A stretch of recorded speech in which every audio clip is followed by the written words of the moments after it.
Hello welcome back ටු මයි channel. කොහොමද ඉතින් ඔයාලට හැමෝම හොඳින් ඉන්නව නේද? ඔන්න ඉතින් අද අපි සෝමාවතියට ඇවිත් ඉන්නේ. කලින් වීඩියෝ එක බලපු අය දන්නවනේ අපි කොහොමද සෝමාවතියට ආවේ කියලා.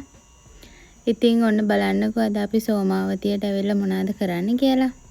අපි මෙහෙට එනකොට හවස 4 විතර වුණා. ඊට පස්සේ ඉතින් අපි ඉක්මනටම හවස පූජාවට ලෑස්ති වෙලා එළියට එනකොටම තමයි ඉතින් මේ යාළුවාව හම්බ වුනේ. අපේ අයියා දැන් ඉතින් ඈත් එක ෆොටෝ එකක් ගහන්න යන්නේ. බලන්නකෝ ෆොටෝ එකක් ගහන්න අපේ අයියාගේ තියෙන බය. හැබැයි ඉතින් එයා අලිමන්තරත් දන්නවලු ඒ වුණාට. මේ පින්කම අපි වාර්ෂිකව කරන පින්කමක්. ඉතින් මේ දානේ බාරගෙන තිබුණේ අපේ අත්තා. එයා ඉන්න කාලේ තමයි එයා ඒ දානේ බාර අරගෙන කරා. දැන් අපි මට හරියටම මතක නෑ අවුරුදු කොහොමත් 15කට වැඩිය නම් මේ දානේ දෙනවා. ඉතින් එයා නැති වෙලත් දැන් ගොඩක් කල්. ඒත් ඉතින් අපේ මාමා එයා මූලික වෙලා පවුලේ අයත් උදව් කරනවා. ඉතින් ගමේ අයත් උදව් කරනවා.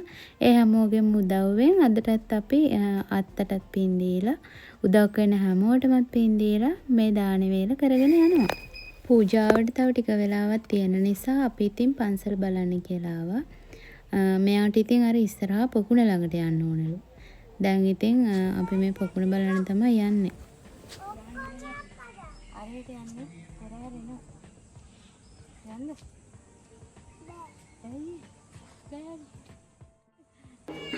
දැන් ඉතින් පූජාවක් පටන් ගන්න තියෙන්නේ. අපි එහෙනම් පූජාවට ගිහින් එන්නම්කෝ.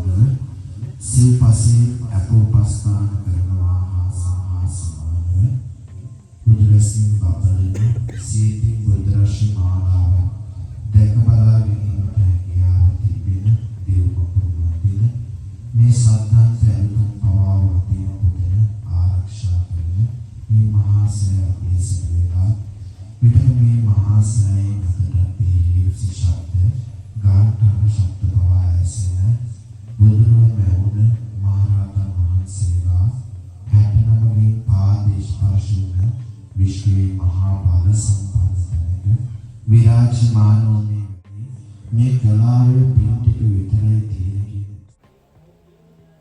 පූජාව ඉවර වෙලා ඉතින් දැන් අපි රැට කාලා රූම් එකට යන්නයි හදන්නේ. බලන්නකෝ ඉතින් මෙයා තාමත් මෙතන. එයාවත් පොඩ්ඩක් බලලා අපි ඉතින් දැන් නිදා ගන්න ගියා. හෙට උදේම ලෑස්ති වෙලා ආයෙත් පූජාවට එන්න ඕනේනේ. දැන් ඉතින් බලන්නකෝ උදේ හැරෙනකොටම අපිට බලන්න තියෙන දේවල්. අපේ තාරුට ඉතින් ඔළුවෙන් හිටගෙන ඉන්න පුළුවන්ලු. එයා ඒක තමයි අපිට මේ කරලා පෙන්නන්නේ. එයාගේ තියෙන විශේෂ දක්ෂතාවයක්. මම ඉතින් ඒක අගයන්න ඕන නිසා පොඩි වීඩියෝ ක්ලිප් එකක් ගත්තා. එයාගේ විකාර නිසා අපිට උදේ පූජාවට යන්නත් පරක් වුණා. දැන් ඉතින් මාමා කෝල් කරලා අපිට අවසාන නියෝගය දුන්න පූජාවට එන්න කියලා. දැන් ටක් ගාලා අපි ලෑස්ති වෙලා මේ පූජාවට තමයි යන්නේ. එළියට බහිනකොටම කවුද බලන්නකෝ ඉස්සරහින් ඉන්නේ? උදේම ඉතින් එයාලා ඇවිල්ලා අපිව හම්බ වෙන්නේ. එයාලටත් හායි බයි කියාගෙන දුවගෙන පූජාවට ගියා. ඉතින් පරක් වෙලානේ හොඳටම තියෙන්නේ. නැත්තම් ඉතින් පූජාව පැත්තකින් තියලා අපිට අපේ මාමා හොඳ දේශනාවක් දෙනවා.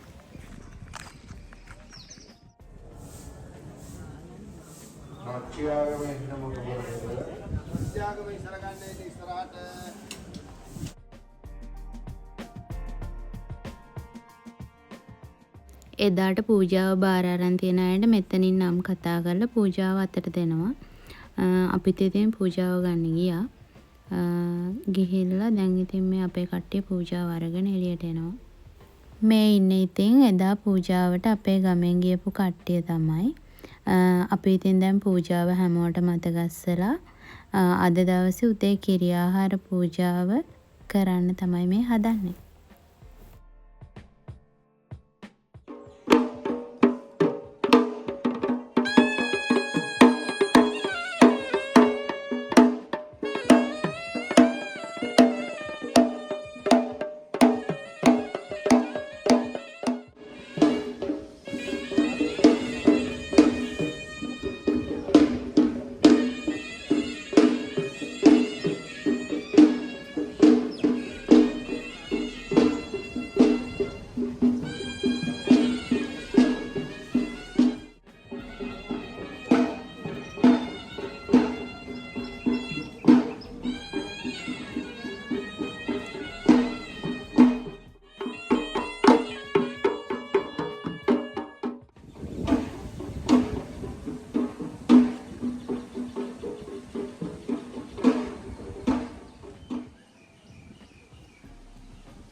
උදේ පූජාව ඉවර වෙලා අපි දැන් මේ රූම් එකට තමයි යන්නේ. එතකොට ඉතින් මෙතන සවුදන්සලක් දෙනවා.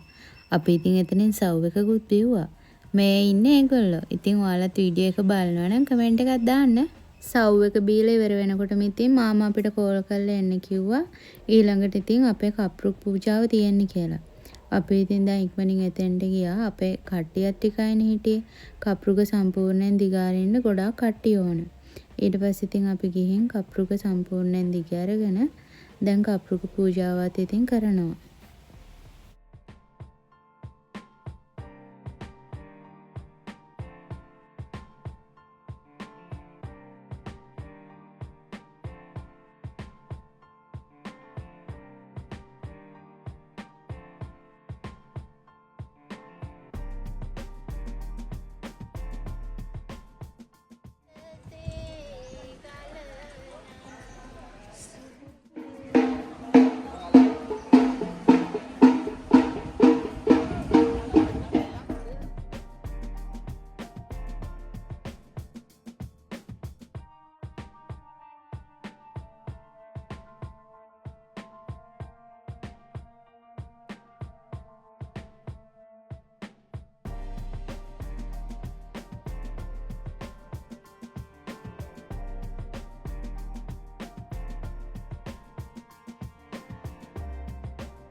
දැන් නම් ඉතින් හොඳටම දවල් වෙලා. ඒත් ඉතින් අපි පන්සලේ ලස්සනත් බලන්න ඕන නිසා ටිකක් මේ පැත්තින් ආවා. මේ පැත්ත නම් මාරම නිස්කලංකයි. පුදුම ලස්සනක් තියෙන්නේ. හොඳටම බඩගිනි. ඉතින් දැන් දවල් පූජාවට ලෑස්ති වෙන්නත් ඕනනේ.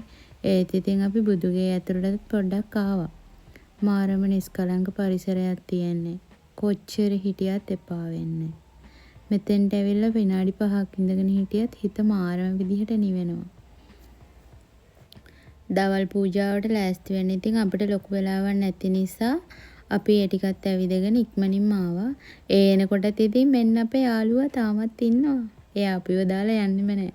බලන්නකෝ එයාට කට්ටිය කෑම දෙනවා.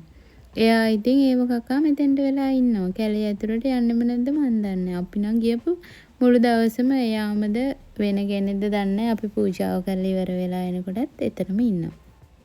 උදේට ඉක්මනින් කාලා බඩු ටිකත් ඔක්කොම යන ලෑස්ති කරලා අපි දැන් ඉතින් ඔන්න ආව දවල් පූජාවට.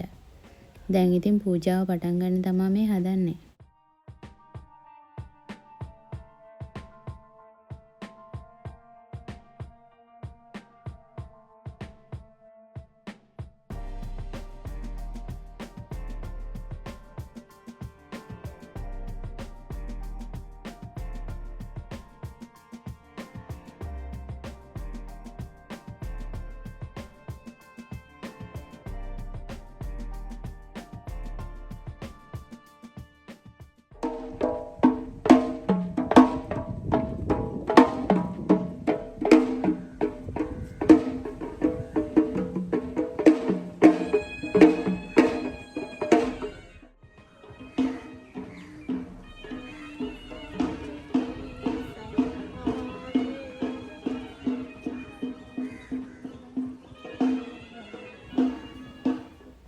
දවල් පූජාවත් ඉතින් ওই විදිහට ඉවරුණා. දැන් නම් ඉතින් හැමෝටම මහන්සි දවස් දෙකක ගමනක්නේ. අපි ඉතින් ආවේ අයිස්ක්‍රීම් එකක් කන්න. අයිස්ක්‍රීම් එක කන ගමන් මෙයාගේ මලකෝලනුත් බල මෙතෙන්ට වෙලා ඉතින් පොඩ්ඩක් නිවිහැනහිල වාඩි වෙලා හිටියා. අද ඉතින් අපේ පින්කම ඉවරයිනේ. අපි ඉතින් දැන් තව පොඩ්ඩකින් ගෙදර යනවා. ගෙදර යන්න කලින් ඉතින් මේ අප්සරාගේ වීඩියෝ එකක් ගන්න ඕනේ කියලා එයාගේ අවසාන වීඩියෝ එක ගන්නවා. ඉතින් බලන්නකෝ මේ වීඩියෝ එක. මේ වීඩියෝ එක ගන්න ඉතින් අපේ අචිනි. හැබැයි ඉතින් වීඩියෝ එක කරලා ඉවර වෙලා ෆෝන් එක බලනකොට වීඩියෝ එක නැහැ. අපේ අචිනි ඉතින් වීඩියෝ කරොත් ඔහොමම තමයි. එක්ක වීඩියෝ ඔන් කරලා නැහැ. එක්ක වෙන මොකක් හරි කරලා. එයාගේ හැකියාව නම් මාරයි. ඒ වීඩියෝ ක්ලිප්ස් ටිකත් අරගෙන අපි ආව ලෑස්ති වෙන්න. දැන් ඉතින් දානේ දීලා ඉවරයිනේ. අපි ගෙදර යන්න ඕනේ දැන් රෑ වෙන්න කලින්. දැන් වෙලාව මං හිතන්නේ 1:00ට කිට්ටුයි. ඊට පස්සේ මෙහින්ම දවල්ට කාලා අපි යනවා ලෑස්ති වෙන්න. අපේ අයියා ඉතින් දැන් අලින්ට බය නෑනේ. එයා ඉතින් දැන් අලින්ට කෑම දෙන්න යනවා. මෙයාලා ඉතින් මුළු දවස පුරාවට මෙතෙන්ට වෙලා ඉන්නවා. කට්ටිය එක එක කෑම ಜಾති ගෙනත් දෙනවා. ඒව කනවා. කාටවත් කරදරයක් නෑ. හැමෝම ඉතින් අලි බලවල ඉන්නවා මෙතෙන්ට වෙලා. අපි දැන් ඉතින් අලි බැලුවා ඇති. අපි දැන් යන්න ඕනේනේ. ඔන්න අපි ලෑස්ති වෙලා අපි දැන් මේ පින්කමට උදව් කරපු ඔයාලා හැමෝටම ගොඩක් ස්තුතියි. ඒ වගේම බලන් හිටපු ඔයාලටත් ගොඩක් ස්තුතියි. එහෙනම් අපි ගිහින් එන්නම්. ඊළඟ වීඩියෝ එකෙන් ලබන සතියේ හම්බෙමු.